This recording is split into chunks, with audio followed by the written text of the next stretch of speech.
لو اخترت الماتيريال بتاعتك بشكل صحيح فانت هتمنتج فيديو احترافي 100%. لو ما اخترتش الماتيريال بشكل صحيح عمر الفيديو بتاعك ما هيكون احترافي. لو اخترت الماتيريال بشكل صحيح فانت انجزت 90% من الفيديو بتاعك، لان كده كده الفيديو بتاعك هيطلع احترافي لو انت اخترت الماتيريال صح. وعشان كده في الفيديو ده هنعرف نختار الماتيريال بتاعتنا بشكل صحيح، وكمان هقول لك على مصدر واحد تجيب منه كل الماتيريال اللي انت هتحتاجها عشان ما تشتتش نفسك، والمصدر ده مفيش حد قالك عليه قبل كده. هتلاقي عليه المؤثرات الصوتية والبصرية وإفكتات وترانزيشن وكل حاجة. الموقع متكامل وهتلاقي عليه كل الماتيريال اللي انت ممكن تحتاجها. وقبل ما نبدأ خلينا نصلي على النبي ويلا بينا نبدأ.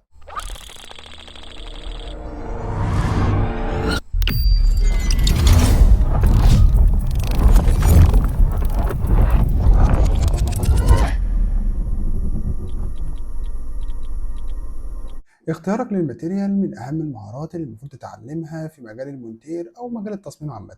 لو اخترت الماتيريال بتاعتك صح فأنت أنجزت 90% من التصميم بتاعك أو من الفيديو بتاعك، لأنها هتوفر عليك مجهود كبير وكمان هتأثر على الشكل بتاعك بالإيجاب أو بالسلب. طبعا أنت محتار تجيب الماتيريال بتاعتك منين، إن كان صور أو فيديوهات أو أوفرلي أو ترانزيشن أو أي إفكت عاوز تستخدمه في المونتاج. هقولك يا صديقي في بعض الماتيريال الناس ما بتقولكش عليها ومش عاوزاك تعرفها أصلا. مثلا موقع زي كانفا ده عليه كل حاجة ممكن تحتاجها إن كان في مجال التصميم أو مجال المونتاج، وهنعرف إزاي دلوقتي مع بعض. وكمان اشتراكه بسيط جدا جدا جدا، يعني أنت ممكن تعمل اشتراك كانفا برو مدى الحياة ب 100 جنيه فقط، أو ب 10 دولار لو أنت من بره مصر، وهتوفر عليك تعب كتير جدا، أو ب 10 دولار لو أنت بره مصر. يعني سعر رمزي جدا جدا جدا بالنسبة للأدوات والحاجات اللي أنت هتاخدها جوه كانفا. يعني كانفا جواها أدوات ذكاء اصطناعي لو جيت أنت تشترك فيها من بره هتدفع أضعاف الثمن ده شهريا، مش مدى الحياة، شهريا. فكانفا الصراحة لا غنى عنها لو حتى أنت بتستخدم الفوتوشوب أو الإليستريتور أو أي برنامج تاني. كده كده هتحتاج كانفا حتى لو هتحتاجها في الماتيريال فقط، لأن عليها جميع الماتيريال اللي أنت ممكن تحتاجها في جميع المجالات. وكمان ممكن تبحث عليها بالعربي، وده هيسهل عليك عملية البحث. أنت دلوقتي لو جيت تشترك في مواقع خارجية عشان تجيب من عليها ماتيريال، ان كان ساوند افكت ان كان مؤثرات وهكذا، هتدفع ارقام جامده جدا شهريا، مع ان كانفا بيوفر لك ده كله في مكان واحد، وكمان بسعر رمزي جدا جدا جدا. فانت لو عاوز اشتراك كانفا مفعل مدى الحياه ممكن تتواصل معايا على الرقم اللي في الديسكريبشن. هتلاقي رقم الواتساب في الوصف او في التعليق المثبت. هتتواصل معايا وهتقول لي عاوز حساب كانفا برو، هفعل لك حساب كانفا برو مفعل مدى الحياه بسعر رمزي جدا، وكمان على الايميل الشخصي بتاعك. وتعالى اقول لك ازاي تجيب الماتيريال بتاعتك من على كانفا بكل سهوله. اول حاجه خلينا نفتح واجهه العمل ونبدا تصميم جديد. هنضغط على كرييت ونضغط على كاستم سايز ونختار مثلا 1280 في 720. اي مقاس مش هتفرق، على حسب مقاس الفيديو اللي انت شغال عليه اللي انت بتجيب له الماتيريال. هيفتح لنا صفحه العمل بالشكل ده كده. الاداه اللي احنا هنستخدمها هي اداه الاليمنت. اداه الاليمنت هتلاقي عليها جميع الماتيريال والملحقات اللي انت ممكن تحتاجها. هنضغط على اداه الاليمنت كده بالشكل ده، هتلاقي مقسمها لك لاقسام اصلا. هنضغط على اداه الاليمنت بالشكل ده، وفي شريط البحث اللي فوق ده انت بتبحث عن اللي انت عاوزه. مثلا من الحاجات المهمه اللي احنا بنستخدمها في المونتاج اللي هي الاوفرلي. مثلا هنكتب هنا في البحث اوفرلي بالشكل ده كده اللي هي الكلمه دي. طبعا انت ممكن تكتب اوفرلي بشكل عام فيظهر لك الاوفرلي بشكل عام. انت بقى لو حددت مثلا اوفرلي دخان، مثلا اوفرلي شادو اللي هو الاوفرلي الخاص بالشادو اللي هو الظلال، وهكذا. على حسب ما انت عاوز بتكتب الاوفرلي، يعني بتكتب اوفرلي وبعدين تكتب مثلا سموك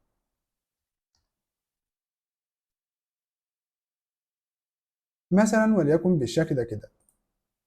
هظهر لي سموك اللي هو دخان، وهتلاقيه مقسم لك الماتيريال هنا لاقسام. جرافيك اللي هي حاجات مرسومه، وطبعا دي صور ثابته يعني مش متحركه. الفيديو اللي هو دخان متحرك اللي هو بالشكل ده كده. طبعا هنا لو انت شغال على الفيديو فانت هتستخدم الفيديو. طب لو جينا مثلا نكتب اوفرلاي بس بالشكل ده كده هيظهر لنا برضو مجموعه مختلفه من الاوفرلاي اللي ممكن نستخدمها. فخلينا نضغط على فيديو كده ونضغط على سي اول عشان يظهر لنا خيارات كتير. مثلا حاجه زي كده، مثلا حاجه زي الاوفرلاي اللي هو الابيض واسود بالشكل ده كده. ده افكت ممكن نضيفه لبعض الفيديوهات، وهكذا الافكت ده. وهتلاقي عندنا مجموعة كبيرة جدا من الأوفرلاي، مثلا حاجة زي كده،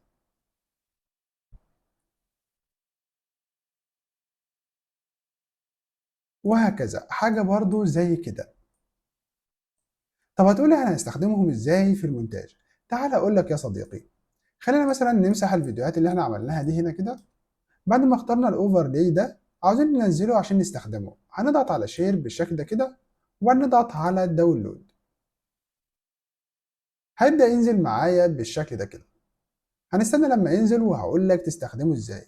بعد ما ينزل معانا بالشكل ده كده هاخد الفيديو الاوفرلاي اللي انا نزلته واضيفه لاي برنامج مونتاج وليكن كاب كات بالشكل ده كده.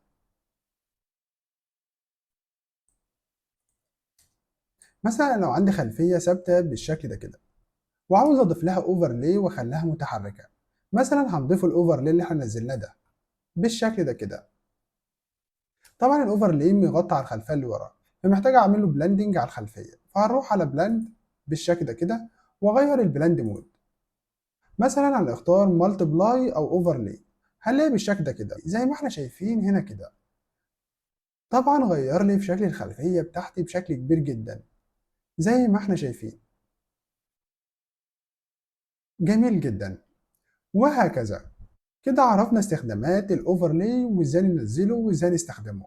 وهكذا هتلاقي عندك اشكال كتير للاوفرلاي ممكن تستخدمها في الفيديوهات بتاعتك، وهكذا على حسب الموقف اللي انت فيه. من الحاجات المهمة اللي بنستخدم فيها كانفا هي تكوين المشاهد، واحنا بنمنتج بنحتاج نكون بعض المشاهد نستخدمها في المونتاج. مثلا انا عندي ريل بيتكون من صوت فقط، والعميل مديني صوت فقط، فمحتاج اكون المشهد بتاعي عشان استخدمه كمونتاج، فمحتاج اكون المشهد بتاعي على برنامج تصميم الاول، وبعد كده اخده على برنامج المونتاج عشان اعمل له انيميشن، وبعدين اخده على برنامج المونتاج عشان اعمل له مونتاج واحركه واخلي ليه روح. فكانفا انسب برنامج نعمل عليه كده، وتعالوا نشوف ازاي مع بعض. يعني مثلا مشهد زي ده كده، شوف المونتاج مش مجرد مهارة، هو فن وحرفة محتاجة صبر وتطوير مستمر. انا فتحت مشروع بنفس مقاسات الفيديو اللي انا شغال عليه.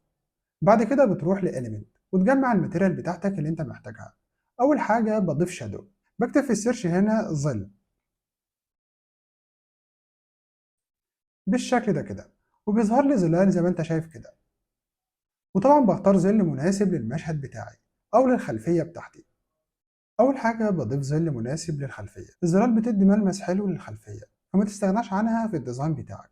فخلينا مثلا نضيف ظل وليكن بالشكل ده كده، ونكبره ونخليه على الخلفية كلها زي ما انت شايف بالشكل ده. بعد كده بنكتب هنا مونتاج عشان نلاقي حاجة لها علاقة بالمونتاج،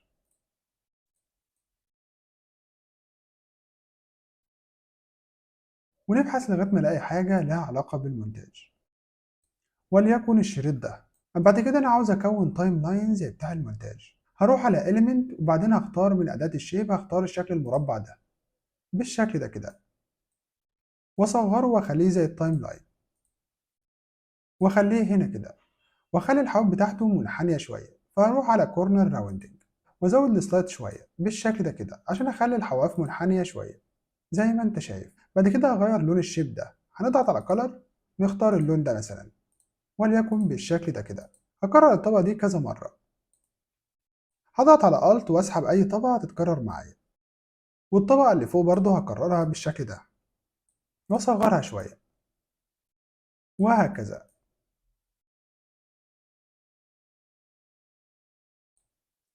زي ما انتوا شايفين كده بكون شكل زي شكل التايم لاين، وبعدين هحدد الطبقات دي كلها كده وأصغرها وأخليها هنا كده بالشكل ده زي ما انتوا شايفين. بعد كده مثلا هجيب شكل الإيد ده وأخليها فوق هنا بالشكل ده كده، وأعمل لها فليب من هنا عشان تبقى معدولة، وأخليها بالشكل ده كده. بعد كده هحط كمان شادو تحت هنا في المنطقة دي، وليكن الشادو الخاص بالزرع ده.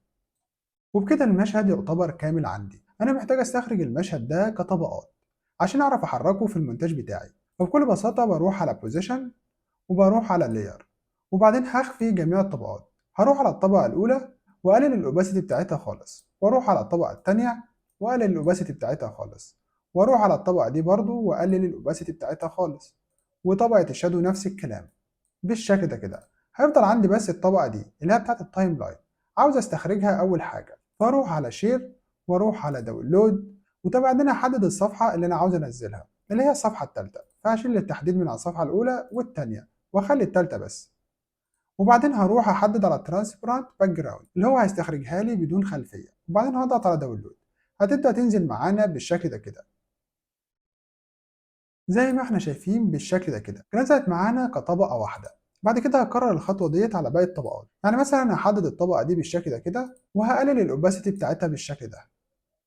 بعد كده هروح على بوزيشن واحدد مثلا الطبقة اللي تحت اللي هي طبقة الشادو، وازود الأوباسيتي بتاعتها بالشكل ده بحيث تظهر معايا. بعد كده هروح على شير وبعدين داونلود واحدد برضو الطبقة التالتة، وبعدين اضغط دان وبعدين داونلود. هتبدأ تنزل معايا برضو. هقلل الأوباسيتي بتاعتها تاني واخفيها، وبعدين هظهر الطبقة اللي بعد كده بنفس الطريقة برضو بالشكل ده كده، وبعدين هستخرجها بالشكل ده كده. هتبدأ تنزل معايا كطبقة منفصلة عشان أجمع المشاهد بتاعتي بالشكل ده كده. يعني ده المشهد الأولاني ودي طبقات المشهد الأولاني، وده المشهد التاني ودي طبقات المشهد التاني بالشكل ده كده.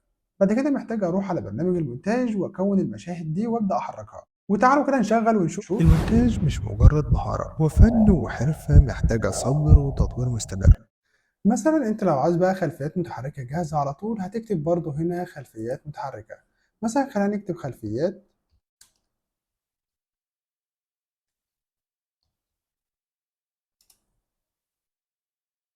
وبعدين نروح لقسم الفيديو بالشكل ده كده. هنلاقي مجموعة مختلفة ومتنوعة من الخلفيات المتحركة اللي ممكن تستخدمها. مثلا حاجة زي كده،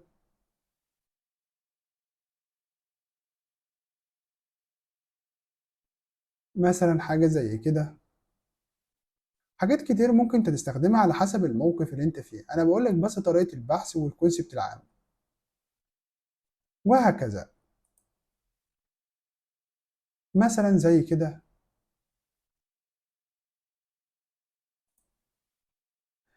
مثلا خلفية زي كده بنفس الفكرة اللي احنا لسه عاملينها. يعني مثلا هتلاقي بعض الفيديوهات على الانستجرام لبعض المشاهير بيقول لك مثلا اكتب اي كومنت وابعت لك مجموعة من الخلفيات المتحركة، وهي سهل جدا انك تنفذها او تعملها، وهكذا زي ما شفنا الطريقة مع بعض. ومن الحاجات المهمة جدا اللي موجودة في كانفا اللي هي التطبيقات اللي موجودة في كانفا. هنا ما دام اشتركت في كانفا برو فانت بتاخد التطبيقات اللي موجودة هنا بشكل مجاني. يعني مثلا لو رحنا على قسم الاب اللي هي التطبيقات، ورحنا على تطبيق اسمه لوتيفاي بالشكل ده كده، هتكتب في البحث عندك لوتيفاي هيظهر لك. هتروح على اب وبعدين تبحث في شريط البحث ده عن لوتي انيميشن، هيظهر لك التطبيق ده هتفتحه بالشكل ده كده. طبعا البرنامج ده او الويب سايت ده مدفوع خارجيا، يعني بره كانفا لو جيت تشتغل عليه هيطلب منك اشتراك واشتراكه غالي جدا، بس كانفا هنا بتوفره لك ضمن الخطه المدفوعه بتاعتها، ودي حاجه مميزه جدا في كانفا. فبكل بساطه هتبحث عن اللي انت عاوزه هنا. مثلا انا عاوز مثلا، انت لما تضيف انت انت لما تضيف انت لما تضيف بعض الاشكال المتحركه كانيميشن للفيديو بتاعك بتفرق في شكل الفيديو بتاعك. مثلا لو ضفت انيميشن زي كده للفيديو بتاعك فهيفرق في شكل الفيديو بتاعك بشكل كبير جدا وهيديله احترافية اكبر. او مثلا حاجة زي كده برضو، طبعا على حسب الموقف اللي انت فيه. هنا مثلا هتضغط هنا كده وتكتب في البحث اللي انت عاوزه. مثلا انا كتبت ماني اللي هي اموال، هظهر لك مثلا حاجات زي كده. الحاجات دي بنستخدمها في الفيديوهات بشكل مستمر زي ما انت شايف كده.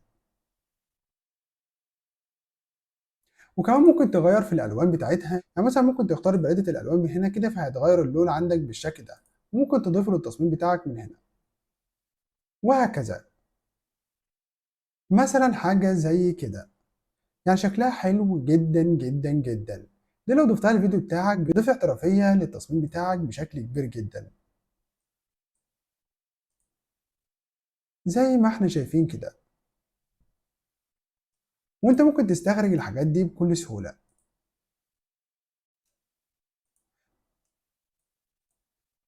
مثلا عاوز استخرج مشهد زي كده واضيفه للفيديو بتاعي، هضغط على شير وبعدين تضغط على داونلود وتختار MP4 وبعدين داونلود. بس كده هيبدأ ينزل معاك وتستخدمه بكل سهولة. ده بالنسبة للأيقونات المتحركة أو الأشكال المتحركة أو الأنيميشن. بعد كده هنيجي لحاجة مهمة جدا برضو اللي هي الانتقالات. مثلا هنا هنكتب انتقالات للمونتاج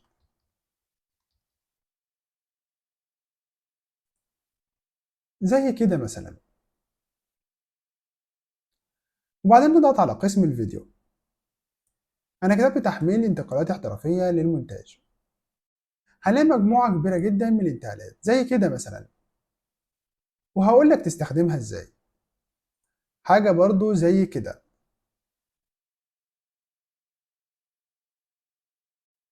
طب أنا لو عايز انتقالة معينة فأنا عاوز أبحث عن اللايت ترانزيشن، فهضيف بعد الانتقالات الاحترافية للمونتاج هضيف إضاءة بحيث يديني اللايت ترانزيشن أقدر أستخدمها. مثلا حاجة زي كده أو كده مثلا. يعني مثلا ترانزيشن زي ده حلو جدا جدا جدا. هنعمله دوران بالشكل ده كده وبعدين نكبره ونخليه بالشكل ده. وتعالى أقول لك تستخدمه إزاي. هنضغط على داونلود، هنضغط على شير وبعدين داونلود وبعدين نختار MP4 وبعدين داونلود، هيبدأ ينزل معانا. بعد كده هنروح مثلا على برنامج كاب كات ونضيف أي فيديو عشان نعمل عليه ترانزيشن. مثلا حاجة زي كده، مثلا فيديو زي كده. عايزين نستخدم اللايت ترانزيشن على الفيديو ده، فهنضيف له التايم لاين بالشكل ده ونضغط على امبورت ونضيف اللايت ترانزيشن من مكان ما نزلناه بالشكل ده كده.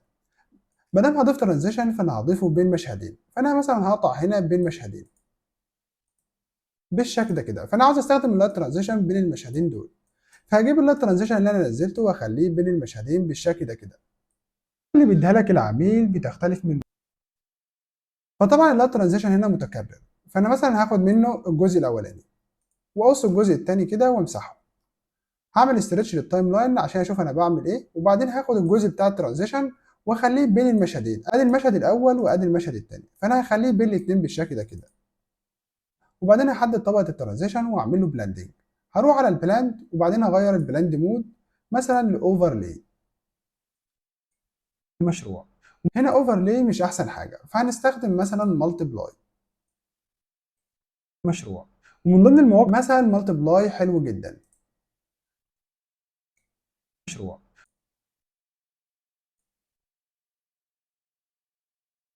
او السكرين برضو حلو مشروع جدا. السكرين احلى واحد فيهم، طبعا على مشروع حسب الموقف اللي انت فيه، انت بتجرب البلندنج مود المناسب وهكذا. فانت بتستخدم اللايت ترانزيشن بالشكل ده كده او اي ترانزيشن تاني هتنزلها تستخدمه بنفس الطريقه، وهكذا هتلاقي اي حاجه انت محتاجها على كانفا. من المميزات الموجوده على كانفا برضو هي ازاله الخلفيه. بيزيل لك الخلفيه هنا بشكل احترافي جدا. مثلا لو رحنا ضفنا اي صوره، وليكن مثلا الصوره دي كده، وعاوز امسح الخلفيه بتاعتها، فهضيف الصورة بالشكل ده كده واضغط على ريموف باك جراوند، هيمسح لي الصورة بكل بساطة زي ما احنا شايفين هنا كده، مسحها لي بدقة جامدة جدا. بعد كده الصور والفيديوهات.